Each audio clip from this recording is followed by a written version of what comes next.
Welcome to the MangaReloaded podcast with Matt and Blake. And today I need to officially apologize to Blake for potentially ruining our careers by having us discuss this. And even though it's been months, this Rurouni Kenshin controversy has been, let's say, it's been sparked up again because of the recent reveal that Kenshin is in Jump Force for PlayStation 4 and whatever other platforms it's on or it's going to be on. Well, I'm going to assume everybody watching this video already knows about the Debacle. controversy. Yeah, I assume, and if you don't, there's uh, plenty of Sources. other videos on the subject, other sources. However, I don't feel that other videos, none of them I've seen online, have really tackled this with the amount of gravity that I think it is due for in conversation. So, um, before we go any further into this, I want to make it perfectly clear that neither of us supports child pornography. None of us think it's cool.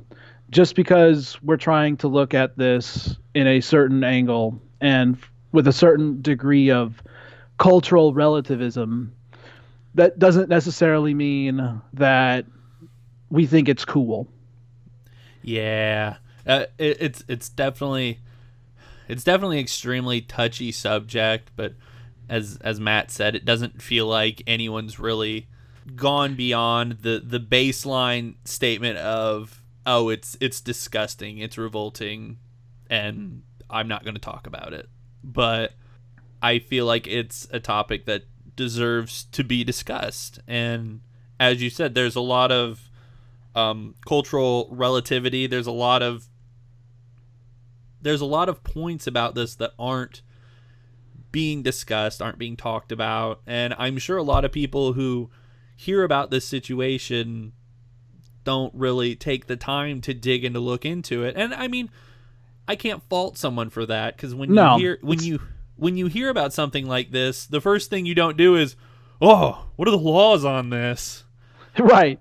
We're It not we're not instinctively anthropologists who go, well, okay, how does this nation handle such things? We use our own values, which are formed from our own culture and our own upbringing, to judge most moral dilemmas such as this one, right? And to just to summarize it quickly for those who don't know, Nobuhiro Watsuki of Rurouni Kenshin fame, about a year ago, was caught. His name had been traced back to some some child pornography that was developed by a certain group of, I think it was some yakuza or something like that, that were essentially creating creating these lewd photos of underage girls um, underground, and his name happened to be on the list of customers that were buying these DVDs from wherever they might have been pushing them. mm-hmm.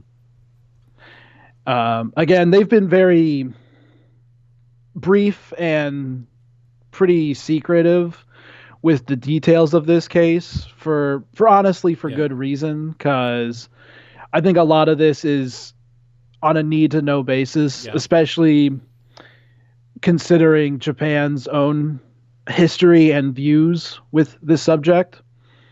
And I believe I believe that in itself is actually a very important thing to discuss with regards to this topic, is that there is a very large cultural difference of opinion regarding the subject. Not probably a lot of people aren't aware, or a lot of people overseas probably aren't aware of the fact that until 2014, child pornography was perfectly legal in Japan. So it to have been caught with this, it's actually only recently been a punishable offense. And I think that really makes a big difference with the situation. I mean, again, it is currently legal. What was it? Punishable up to 1,000,000 yen fine and a year in prison, maybe more. Yeah, I think it depends on what it is, the degree of exploitation involved. Mm-hmm. If it makes a big difference, the details, even though they might disgust a person to learn about. Not all of these situations are equally um, abominable. Right. They're not, they're not equally abhorrent, I should say. In that, questions such as, well, what did they have the girls doing? Um, was there actual trafficking involved, or did these young women do this of their own volition? And other things that go into the process of the production, let's Mm-hmm. say. And I think that in itself, um, a big one that's worth mentioning in regards to whether it was of their own volition or not, I think it should also be understood that JK cafes, is that right? Those type of there are Those like maid cafes or what? kind of, yeah. It's from what I've read on it, they are places that adults can go to, and they can pay X amount of dollars to spend time with underage girls. And again, this is completely of their own volition. It's totally legal. It's totally out in the open. It's not like an underground thing that's going on. And in many cases, the parents are even there overseeing what's going on.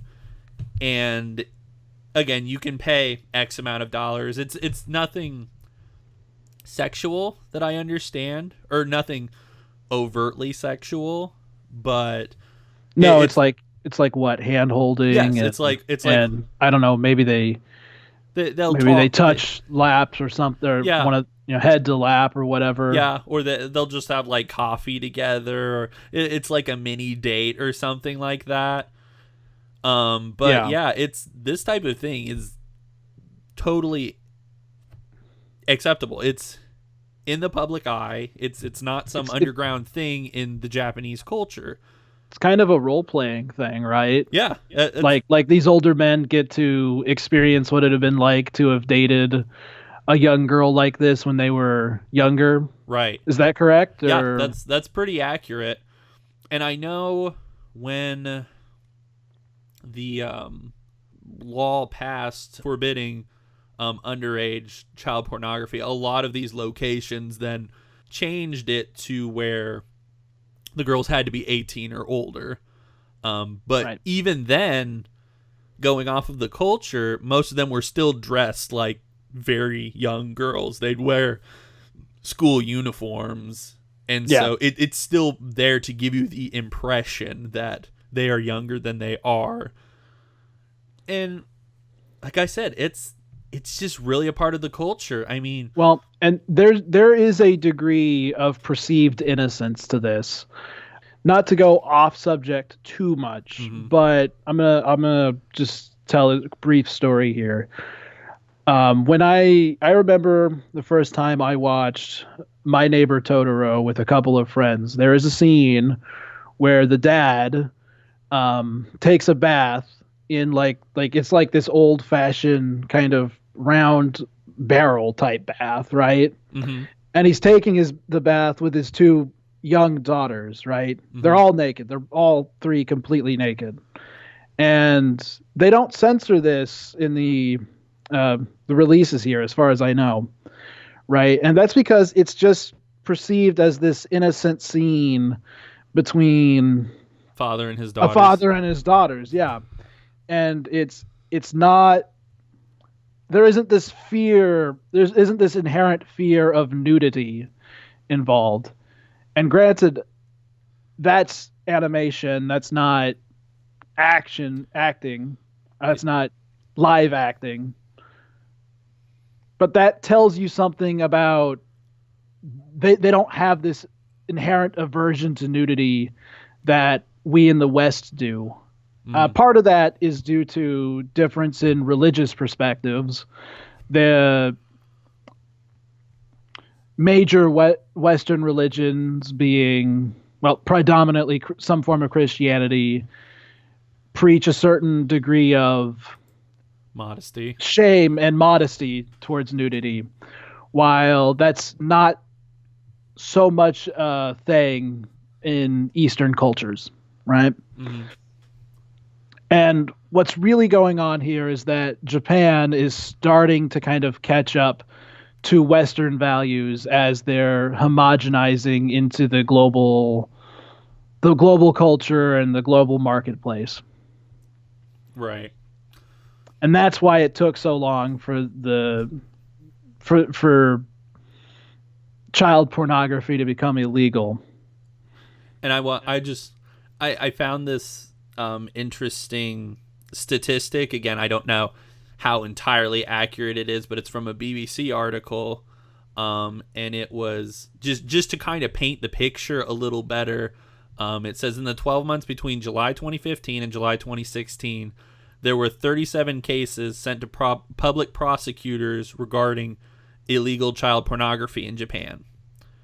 The flip of that is, in the UK, during the exact same time frame, there were more than 5,000 arrests for possession, with 481 found guilty. So, just to kind of set that obvious difference of standard, there were only 37 cases even brought to public prosecution, and I don't have any record of how they ended, but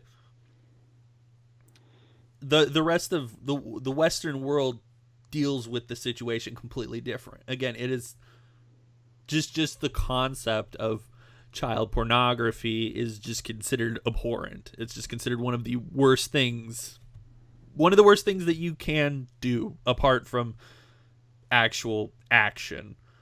But right.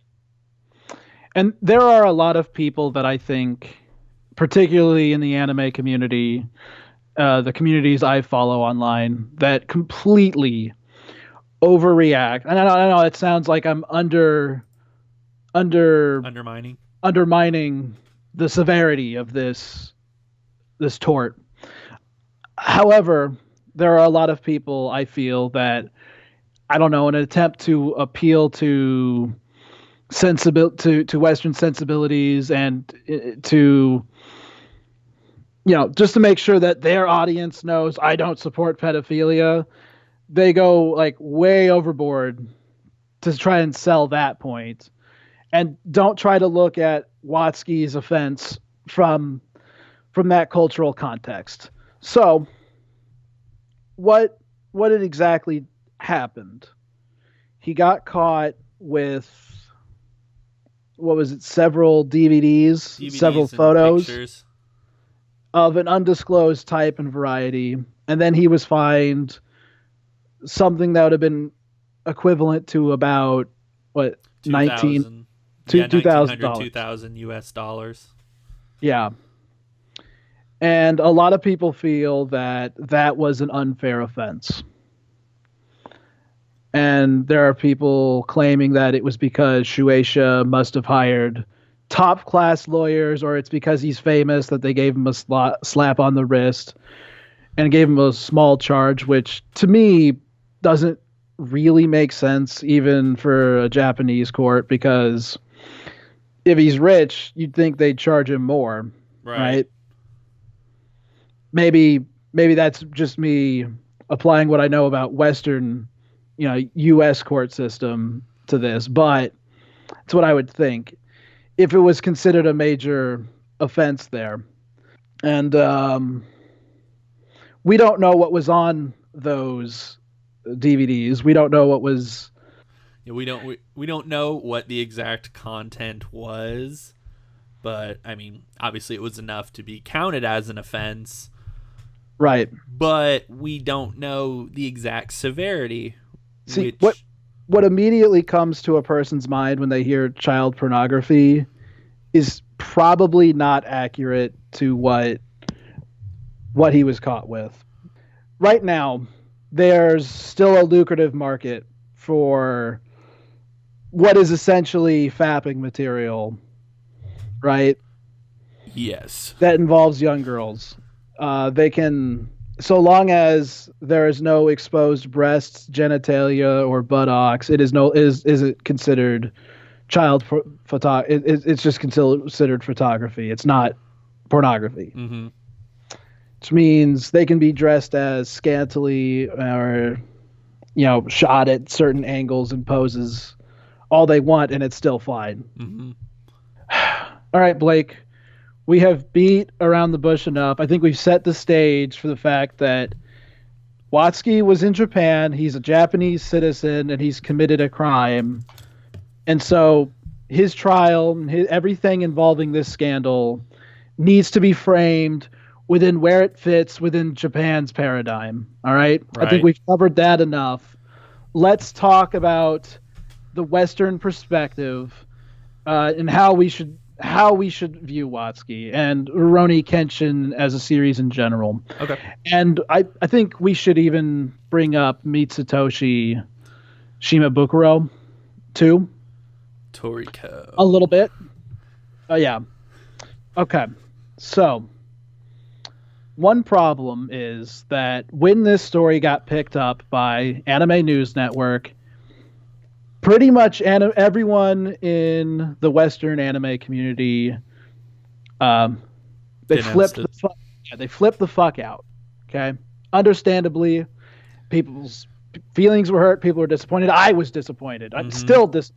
But oh yeah, for a while I was in a state of utter disbelief, disappointment, questioning all the various stages, I guess, of maybe not grief. Yeah, denial, that kind of thing. Yeah. But after a while, I was able to ruminate on it, and I feel like I've come to a slightly more enlightened position on it, or at least nuanced, maybe not enlightened. Okay. I think that pretty much everybody else on YouTube, to some degree or another, has practiced a bit of virtue signaling when handling this topic because they know that their audience is sensitive. However, we don't have an audience, so we don't have anyone's feelings we can hurt. Yeah, I don't have to worry. I can say whatever I want. I can say, okay, probably not whatever I want because YouTube rules, but yeah, we don't have to really worry about offending anybody at this point. I mean, if down the road we matter, maybe this will just be a dark footnote. So just a brief summation of some of the reactions that happened. There's been fan outcries for Rurouni Kenshin to be canceled, so the currently publishing Hokkaido arc, and it kind of has been canceled in terms of translation in our Shonen Jump. It hasn't been canceled in Japan. Chapters are still coming out. It's just not being officially translated anymore. There's been an outcry for him to be removed from manga in general, never allowed to touch pen and paper again, and to be sentenced to jail. There have been people claiming to be burning their copies, right? Just over the top types of reactions. Now people talking about how they can't even read Rurouni Kenshin anymore because they can't look at it without perceiving the big elephant in the room. And I definitely understand that type of mentality. I get where you'd be coming from, and I definitely, as someone, I claim Rurouni Kenshin, and even now it has not changed my opinion regarding how much I love the series. It is definitely my second favorite manga that I've ever read, and I can't say that this has changed my opinion on Rurouni Kenshin as a story. For starters, again, we don't know what was going on. When did Kenshin come out? Mid-90s? Yeah. So it could have been completely different. Maybe none of this was even going on at the time. We don't know. Yeah, we don't know how long he's been practicing it, but I think it would be let's just say intellectually dishonest not to assume Oh, that definitely. he was somewhat into the fetish, Oh, yeah. if not fully practicing it. Mm-hmm.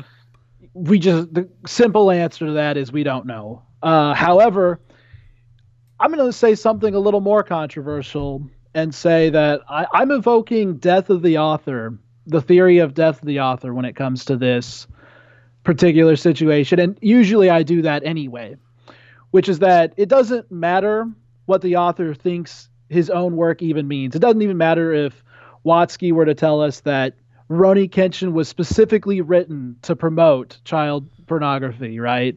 And to promote pedophilia. It wouldn't matter if he said that, because what matters is our interpretation of the work and what it seems to say from general consensus point of view. Oh, definitely. I agree. And I mean, I feel like that's just... I mean, that would definitely make it harder to defend if he did come out and say that. Right. But he hasn't... No such statements have been made. In fact, he said very little on the topic other than a very solemn apology. Right. But again, that's how it should be regarding any work of art whatsoever. Is it's your own interpretation. It's what you are getting from it, and it shouldn't matter really what the artist's intention was. If it's a series that you read and you felt uncomfortable about it, well, then just don't read it. That is your interpretation of it. But I feel like also a lot of people are probably going to say, well, now that they're aware of what was going on, what the things that Watsuki was practicing, that maybe that does change their interpretation of the manga. How do you feel about statements like that? Okay, well, when you're fully analyzing a work in terms of what went into the construction of it, it's impossible to evoke death of the author completely, right? To one hand or another, to one degree or another, we have to acknowledge that their hand was involved in the creation process, and therefore something within the fiber of their being evoked what had been created. Right. But at the same... there are scenes in Rurouni Kenshin that I have a harder time accepting for what they are. For example, the fact that Kenshin is so much older than Karu. Mm-hmm. The fact that, except Karu's older than what Watsuki was into. More accurate would be, what's her name? Misao? Yeah. Is that the ninja? Yeah, Misao. Yeah. Yeah, and she's into Aoshi. She was in that teenage rank. Yeah, in that teenage area. Right, and she's really into Aoshi. Aoshi. And the thing is, when it's the younger person infatuated with the older one, it's not as, to use a word I'm not fond of using, problematic. It's less of an issue in terms of... And it's not terribly uncommon. Even in Western culture, that's a fully understand, very openly practiced concept of, the younger kid phenomenon. The younger kid has a crush on the older person, whether for whatever reason. It's they're cute. They really respect them. Things like that. That's not even remotely unusual. So to twist it around like that, I don't think would be honest, or it's not. However, it does make me take a double take of those scenes now in those moments. Mm-hmm. But no, I don't think that that's a completely fair interpretation. And here's another reason why. It's not like Rurouni Kenshin was made in complete isolation. There were editors involved saying what making go and no-go decisions. Right. There were several assistants that were helping Watsuki not only in the art but in the crafting of the story. So there are multiple hands in the pot that is Rurouni Kenshin. So to sit there and say, and only Watsuki has been convicted of this crime. Right.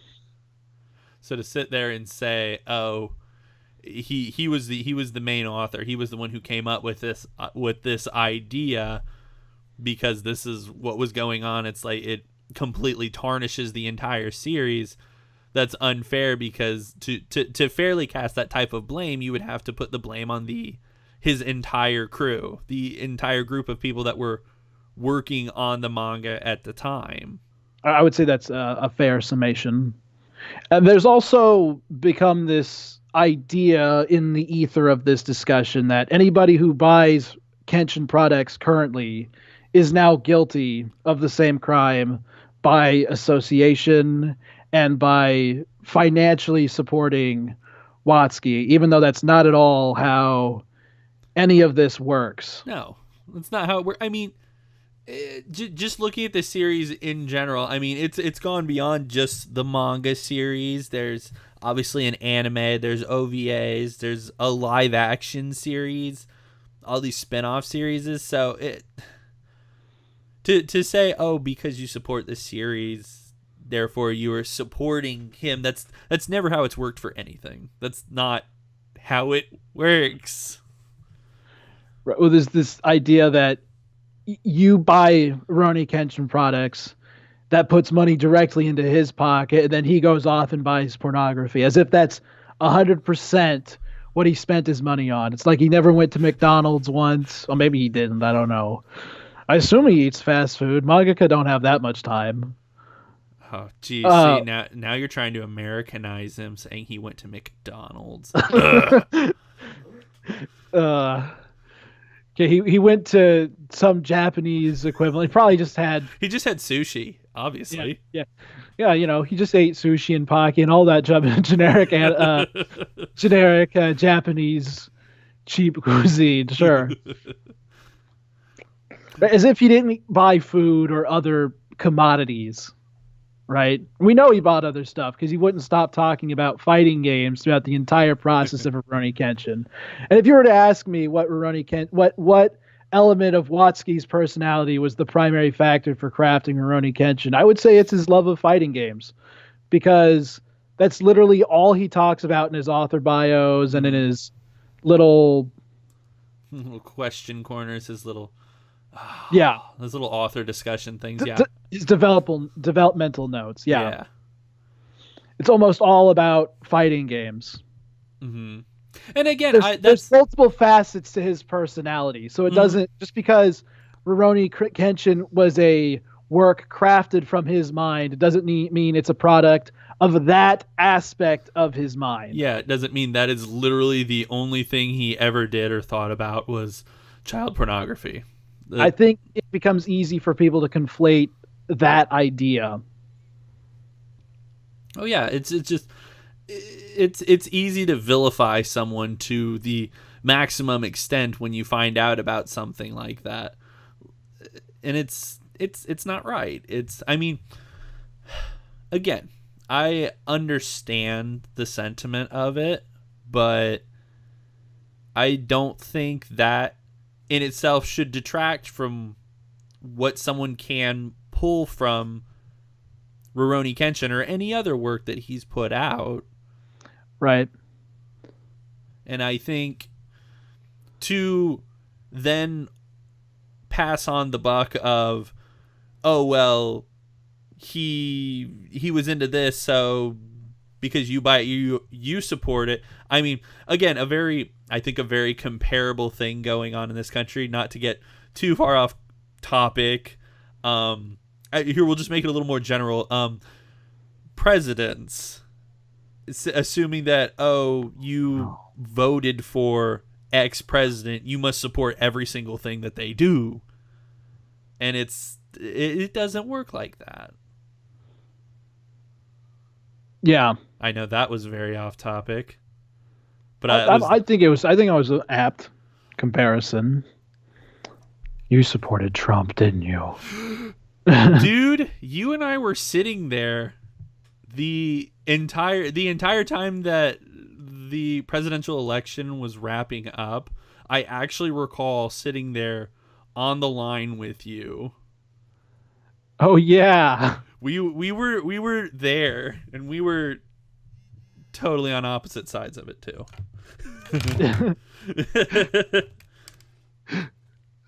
for reasons which don't need to be discussed on this podcast. At least not in this one. Oh shit.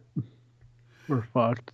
But yeah. Okay. So I just want to make a statement here that lest he be forgotten, everything, not everything, but most things we're saying about this situation also apply to the Mitsutoshi Shimabukuro controversy from the author of Toriko. And even though that's like a decades old issue, it's still fairly applicable.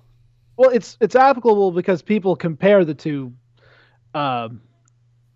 controversies, because it seems that Watsuki's sentence was much lighter than his, right? Right. Well, now there's a lot of people that seem to have the idea that he was in jail.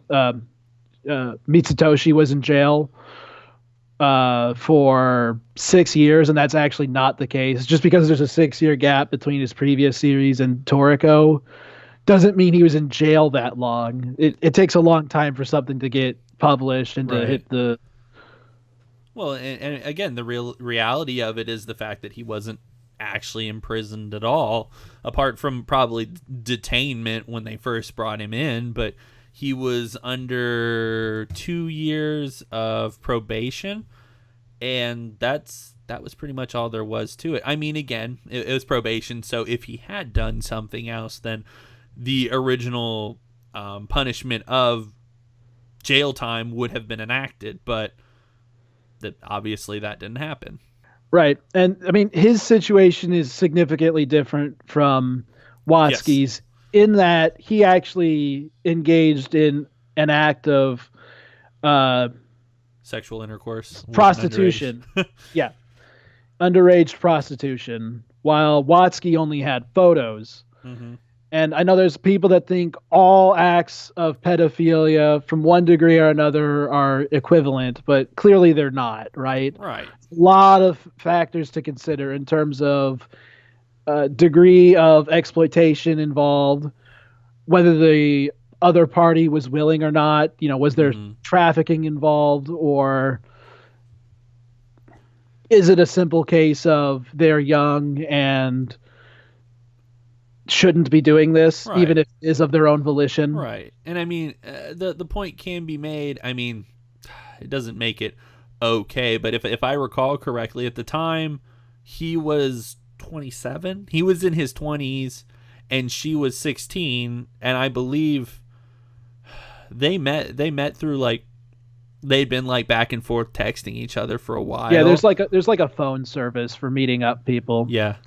And so and again, from what we're aware of, it was completely consensual. I mean, legally, it's not considered consensual just because she wasn't old enough to give her consent. But from the standpoint of the act occurring and the logic of it, it was the consensual.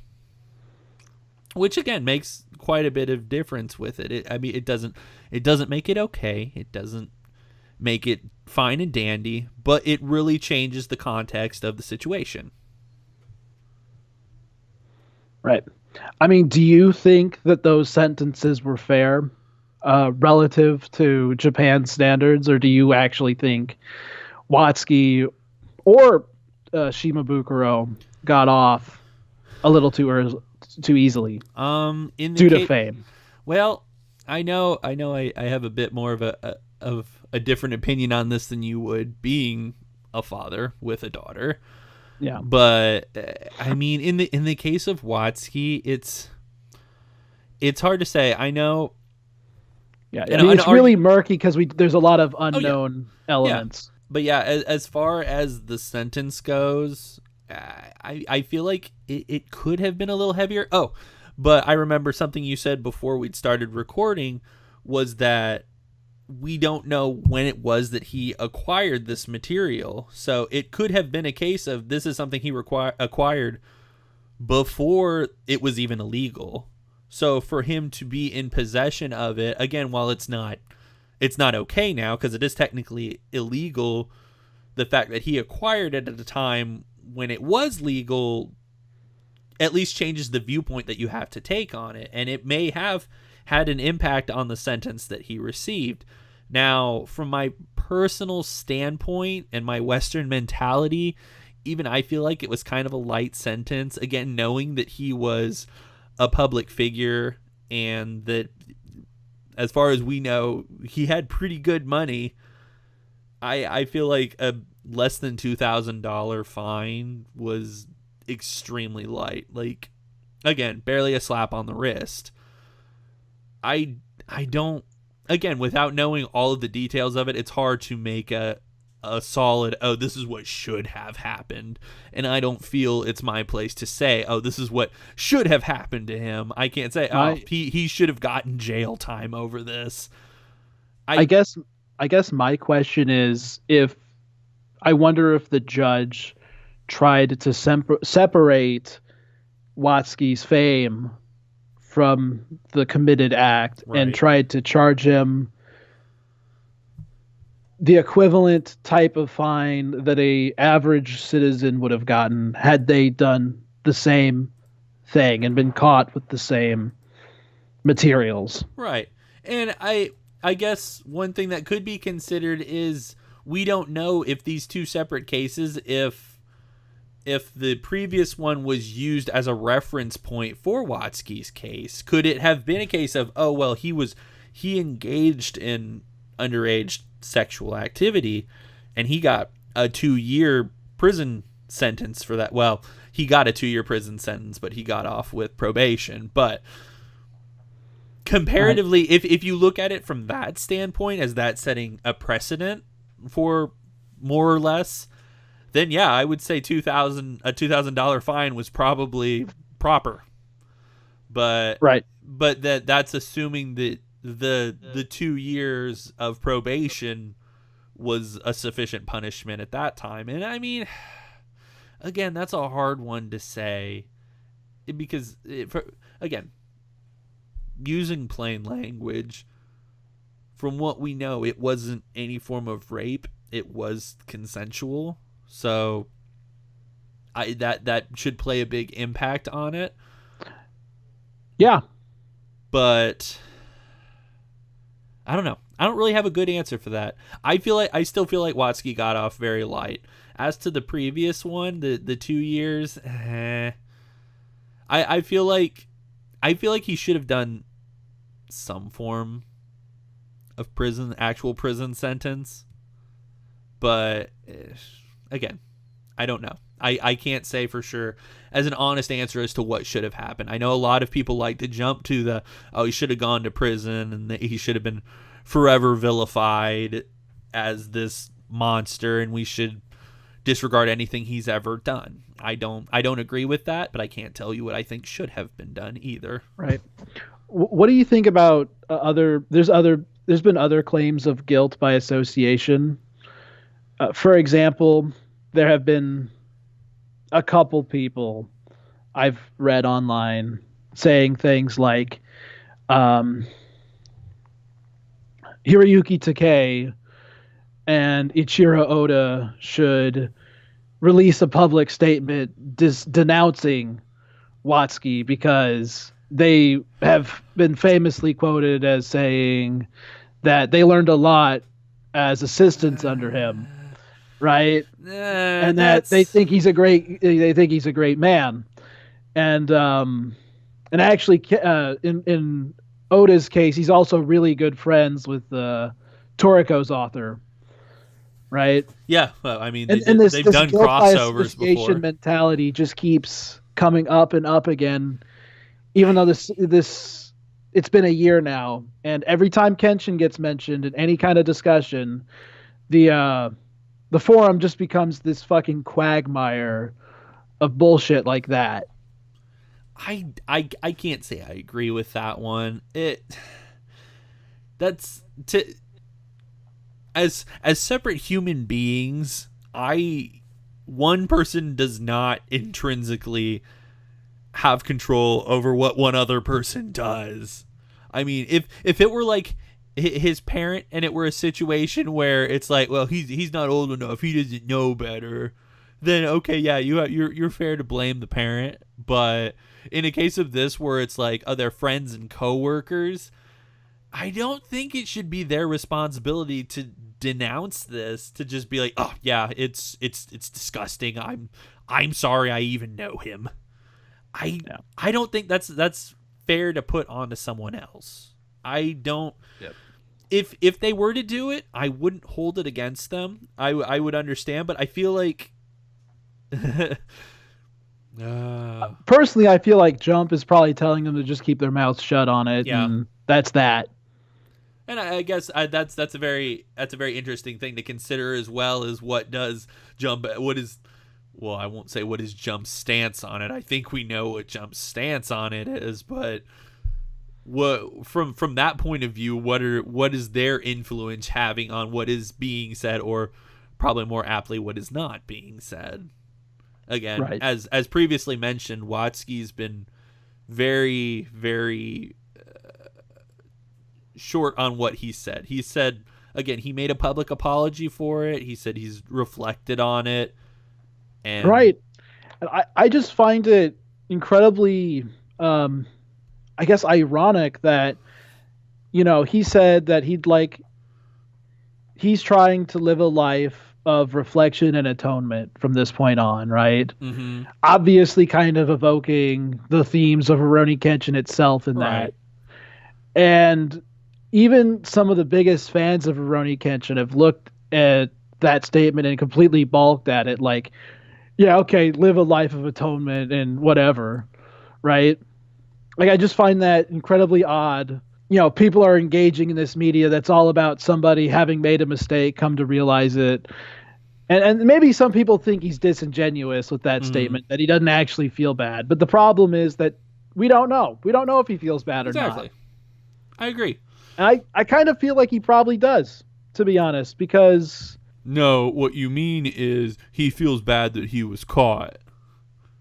Yeah, probably. But no, seriously, speaking now for a moment, my brother pulled up this very interesting statement from an actual psychologist that was talking on the Rurouni Kenshin Reddit, right? That actually deals with these kind of cases on a regular basis.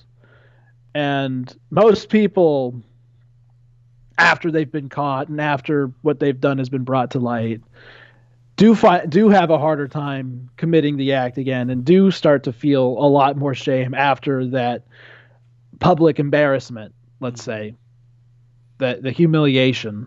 That's a very interesting way to look at it. Okay, I'm going to put my bias right on the table. I meant to say this earlier, but I forgot.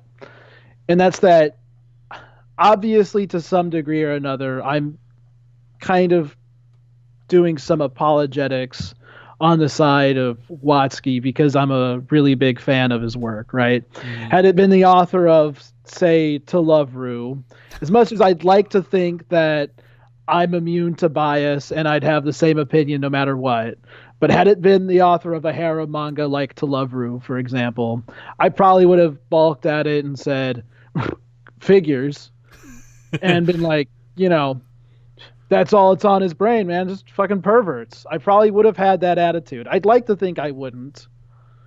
Yeah. But if I'm being honest with myself, I probably would have.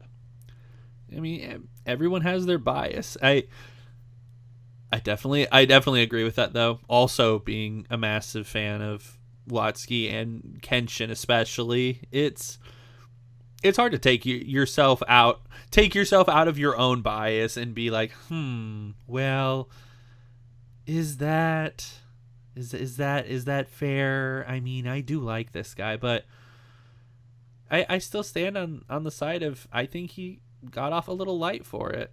I think people are blowing it way beyond what it should be, but I still think he got off kind of light. That's fair. What about you? What do you think regarding that? Do you think that was that was a fair sentence for him, or do you think there should have been more to it? I don't think it really matters how much monetary, the degree of, it doesn't matter how much he was forced to pay because he would make money back eventually, right? Right. I mean, they could have charged a ridiculously high amount compared to what everyone else who has to commit what honestly is probably a rather common crime there because as we mentioned before, uh, this is a fresh issue. This only became illegal in 2014. So relatively speaking, this is not as huge of a crime as it would be in the West with Western values in mind. So there, it would have been a degree of classism had he been charged more because he's famous, and people like to. People have a tendency to idolize. Excuse me. It would have been authors. Yeah. Making an example of him because of who he is, which again, I also feel like is a very Western mentality.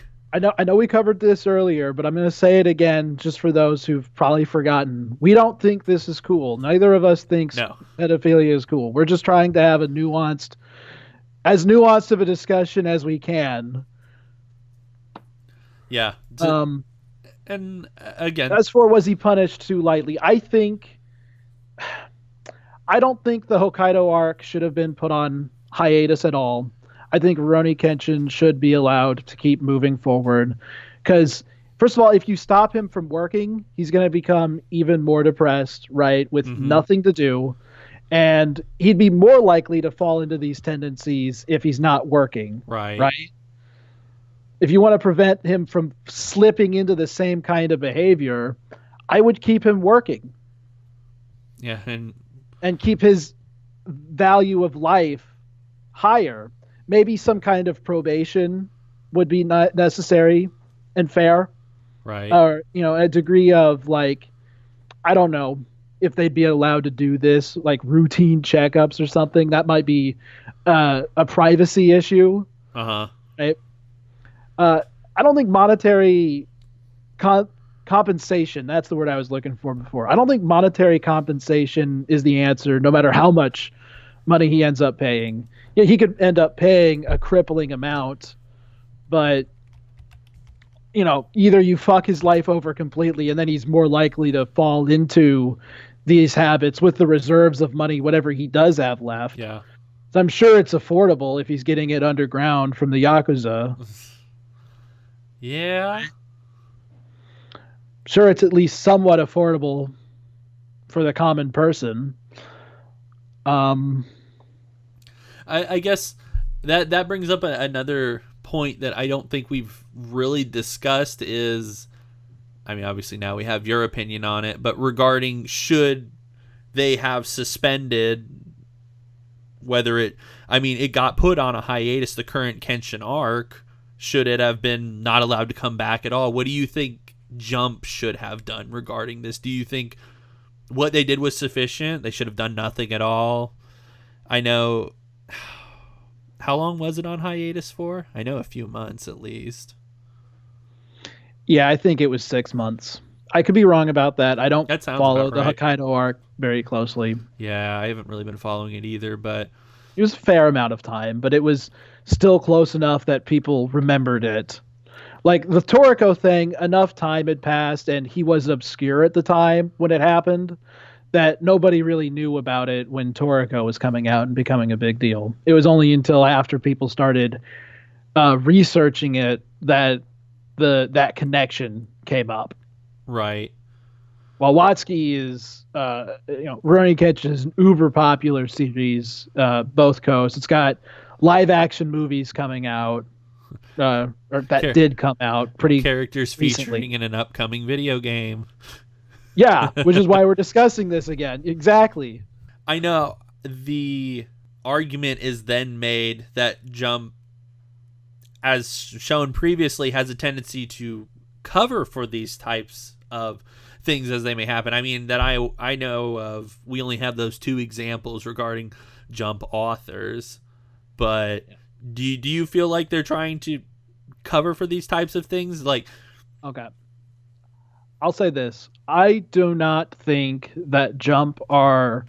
I don't think Shonen Jump and Shueisha in general are a bunch of greedy scumbags who just want money and will do anything to, make a buck, and that they're just ignoring the issues entirely, right? I don't think that. I don't feel that's the case.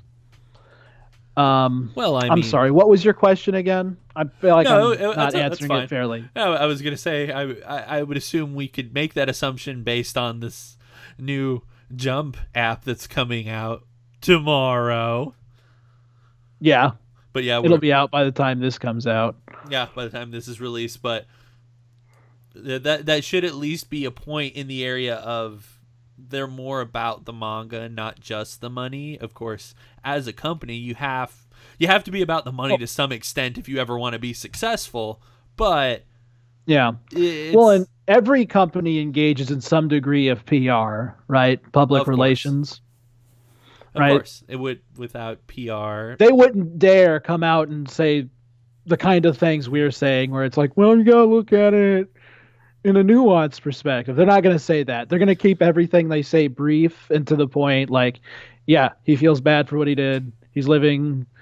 What was the quote again? He's reflecting and atoning for this. Right. And Watsuki had another quote basically saying that he felt bad. And that's pretty much all we've gotten.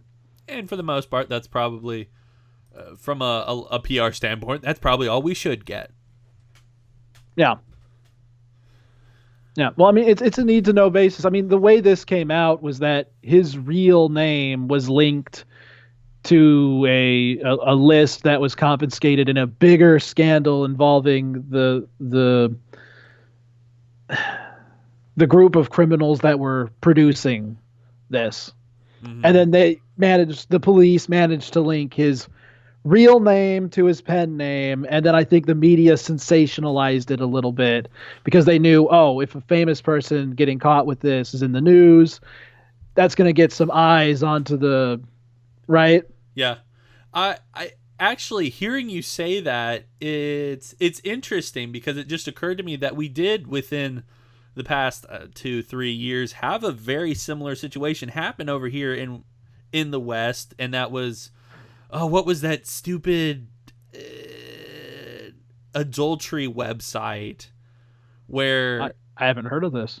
Oh, yeah, there was... I can't remember what the stupid website was called. But there was a website where the entire goal of it was to hook up married people who were looking to commit adultery, to basically cheat on their spouse. I can't remember. It was a woman's name. That was Ashley something. Ashley Madison. Yes. The Ashley Madison scandal.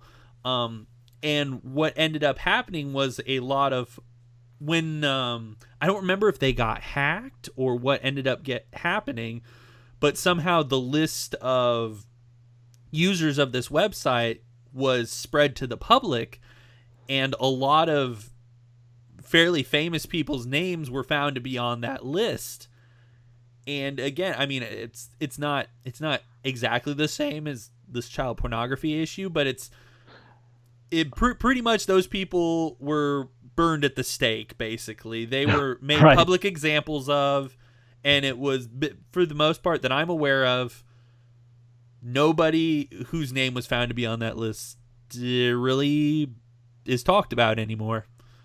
It was a very extensive list, and I know there was a lot of fairly eclectic names that appeared on there, but I mean, there's no question in my mind that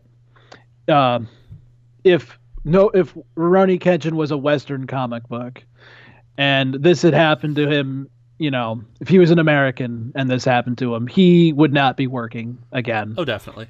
He'd be out. And I mean, just look at what happened to the whole Roseanne thing, right? Yeah. She just said something. She just said something off color, and they were done, canceled on the spot, and that's all it takes here. Yeah. And it's crazy. It's a heck of a difference. It really is. Culture makes a difference. The more you know. All right. Well, before we enter probably the darkest part of this discussion, I have one more question Mm-hmm. for you, which is, do you think that there's a degree of hypocrisy from someone who completely views Watsuki as a monster and yet still engages with lolicon or maid cafes? Or is there a degree of hypocrisy there? Because, the general anime community still seems The okay with, same. lolicon and maid cafes and other types of services that involve some kind of, let's say, exploitation of the youth, Yeah. whether imaginary or not. Oh, definitely.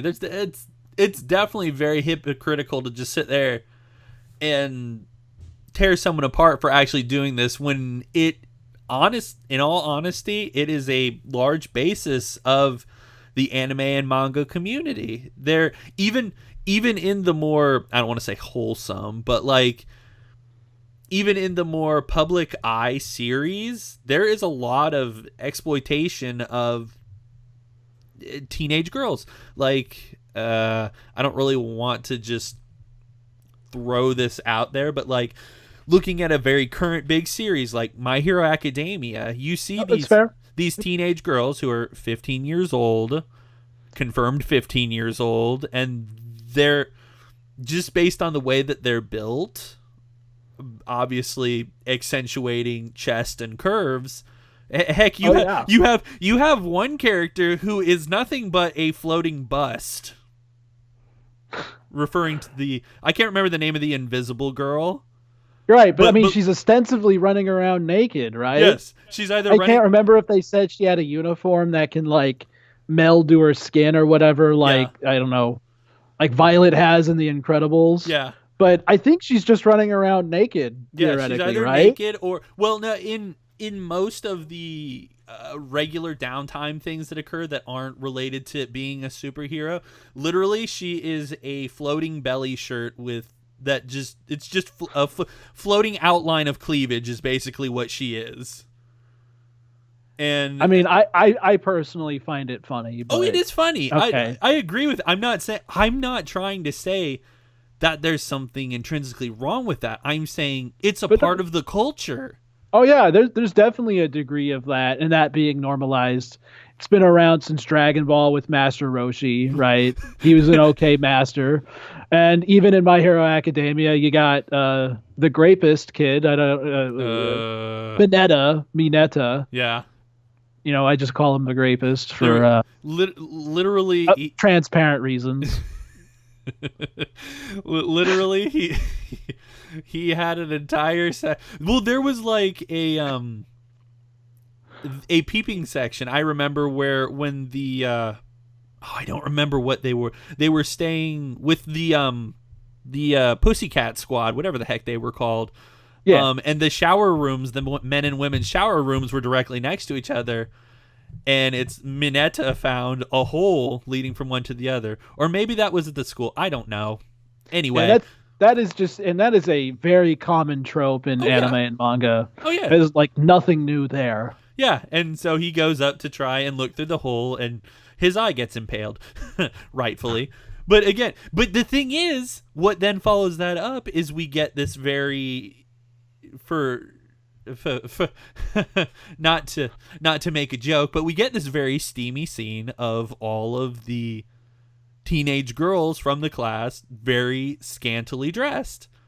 Ooh, an even better example that even I was like really surprised that it got through was no, this one was when they were staying with the Pussycats, when they were in the saunas next to each other, and Mineta tried to climb over the wall.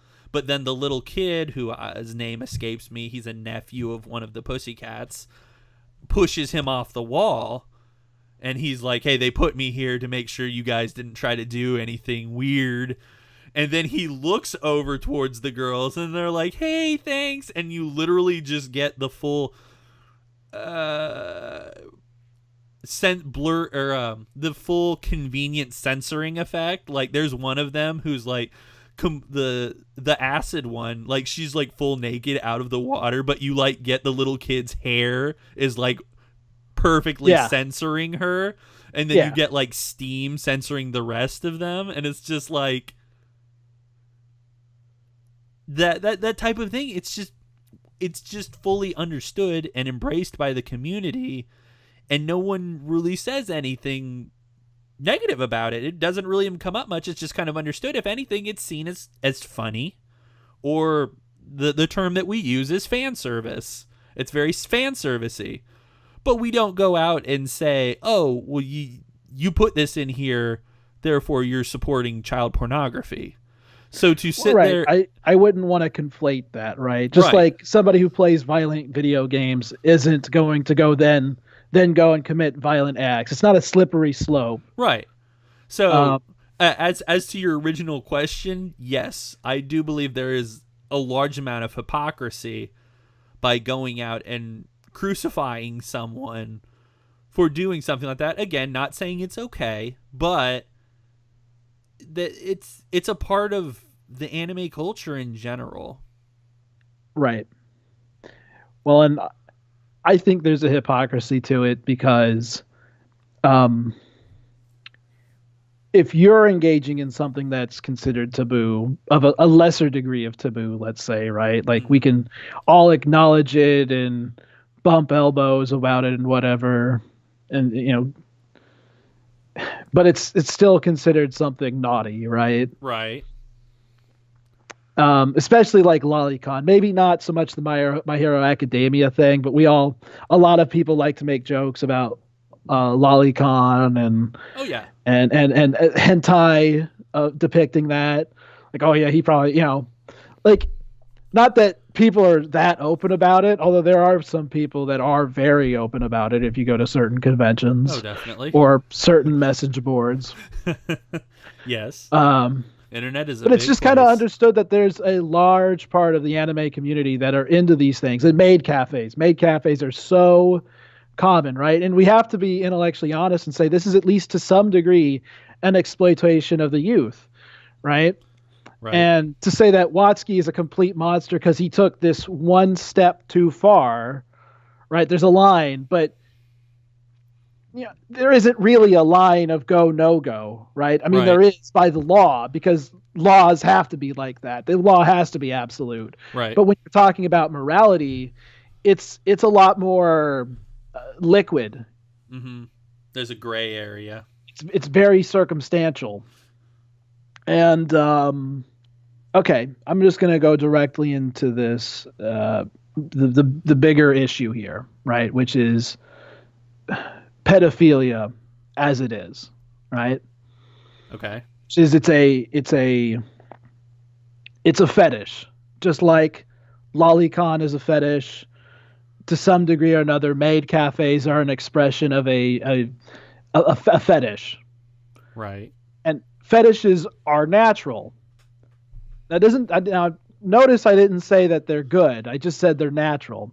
There are a lot of things that are natural that are not good for society. Hurricanes, tornadoes, tsunamis. Yeah, any natural disaster you can think of. Those are natural. Doesn't necessarily mean they're good. Humans. They're a good thing. Yeah, humans. Oh, too far? Okay, too far. Yeah. Things happen naturally that aren't necessarily good for building a cohesive society. And what we have to do whenever a natural thing like this happens, we have to figure out what is the appropriate measure to take. And I don't feel like there's enough people wanting to actually have an intellectual discussion on this incredibly taboo topic. Right. Right? Because it is a lot disturbing for a lot of people. Mm-hmm. Right? I mean, in the case of going back to Misatoshi, for example, the girl he was with was 16. And I think the legal age in Japan is actually 17. I might be wrong about that, right? I know the age of consent, at least currently, is 18. Okay, it is 18. Yes. I think it used to be 17. I could be wrong about that. I wouldn't be surprised. Right. But, even if we say it was always 18, right, that's 2 years away from the actual age of consent. And one could make the philosophical argument that, she might have been mature enough to be able to handle a real relationship. Now, granted, she was a prostitute and whatnot, but a person could be 16 years of age and be at least more well equipped to actually handle a true relationship. If you ask me, 18 is almost still too young because there's so much wisdom that people acquire between the ages of 18 and 21. So one could make the argument the real age of consent should be 21, but sex is a natural drive people have, and teenagers are going to have sex with each other no matter what you do. Right. It's just, where do you draw the line for when adults are adults? Right. I mean, obviously, it would be a bigger issue if she wasn't 16, if she was closer to the age where that Watsuki's into. Right.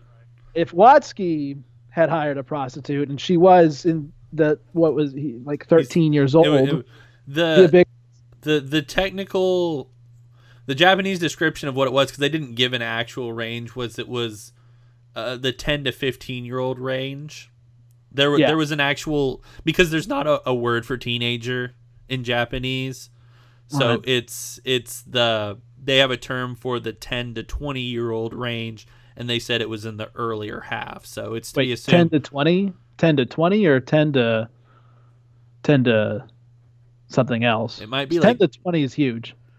Oh yeah, I'm pretty sure it's in that range, because it might be 10 to 18, but I thought it was 12 to 14 was what they thought. Well, that's what I've heard. No, from the actual wording that they used to describe what it was that he was caught with, it was in that early, essentially that 10 to 15-year-old range. Okay. When he described what it was that he was into, though, I believe it was closer to that 12 to 15. Okay. Not younger. Yeah. Right. Yeah. If it was younger than 10, I mean, whoo, shit. Then I'd be really on hot coals trying to defend him, right? Right. Because it's relative. There are some topics that are just, well, I won't say discussion wouldn't happen, but I think the stance would be a little different on it. Yeah. All right. So that's our thoughts on this situation. What are your thoughts? Feel free to leave those down in the comments below. Again, I know it's a very taboo topic, and just saying this one last time, this is not our way of saying that we support this type of thing, but we feel like it's a topic that is worth discussing from an intellectual standpoint with some real thought put into it. So if you like this video, feel free to give us a thumbs up, subscribe. Again, we try to put out weekly content. I'm expecting the next video we put out won't be this deep and dark of a topic. But yeah, thanks for watching the Manga Reloaded podcast, everybody. And God damn it, I don't know how to end it.